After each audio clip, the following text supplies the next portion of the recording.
ہم کریں گے ہر مظلوم کی حمایت۔ السلام علیکم، میں ہوں حرین فاطمہ اور آپ دیکھ رہے ہیں حمایتی نیوز HD چینل۔ نظر ڈالتے ہیں آج کی اہم خبروں پر۔ سینٹ کمیٹی نے موبائل فونز پر 18% سیلز ٹیکس کی تجویز مسترد کر دی۔ موبائل فون پر طیش اشیاء کی بجائے ضروری اشیاء ہیں۔ سینیٹر انوشا رحمان۔ سینٹ کمیٹی نے موبائل فونز پر 18% سیلز ٹیکس کی تجویز مسترد کر دی۔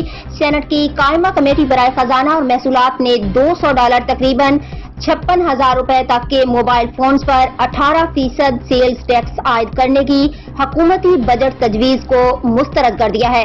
کمیٹی کے ارکان نے ہفتہ کو سینیٹر سلیم مانوی والا کی زیر صدارت ہونے والے اجلاس کے دوران نئے ٹیکس کو مسترد کیا۔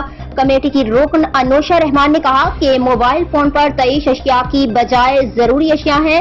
اس طرح کا ٹیکس لگانے سے سستے فونز غیر متناسب طور پر متاثر ہوں گے، جس سے وہ بہت سے صارفین کے لیے ناقابل برداشت ہو جائیں گے۔